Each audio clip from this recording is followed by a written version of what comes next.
এটিকে মোকাবিলা করে জাতিকে নির্বাচনমুখী একটা ট্রেনে উঠিয়ে দিতে পেরেছেন এবং নির্বাচন হয়েছে। আমরা বলেছি যে যতটুকু আমরা ঐক্যমত্য পোষণ করেছি ততটুকু আমরা বাস্তবায়ন করব।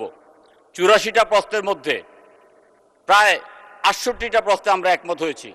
যেটার সাথে আমরা একমত হই নাই, মাননীয় স্পিকার, সংসদ নেতা এবং প্রধানমন্ত্রী এক ব্যক্তি হতে পারবেন না। আমরা এটার সাথে দ্বিমত পোষণ করেছি।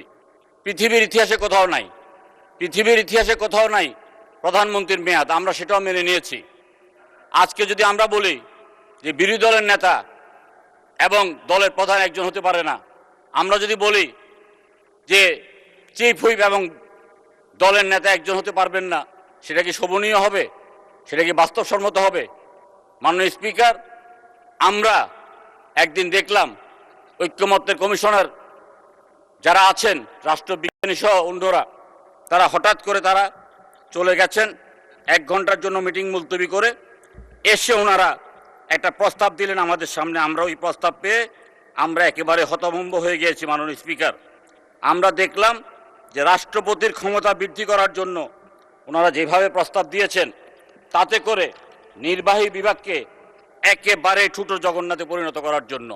আমরা বারবার বলেছি নির্বাহী মাননীয় সদস্য 2 মিনিটে শেষ করে দেন। স্পিকার, নির্বাহী বিভাগকে প্রত্যেকটি রাজনৈতিক দল, অধিকাংশ রাজনৈতিক দল যখন ধারণা করেছে যে বিএনপি রাষ্ট্রীয় ক্ষমতায় আসবে, সেই ক্ষেত্রে কিভাবে বিএনপির হাত পা বাঁধা যায়, তারা সব সময় সেই চেষ্টা করেছে।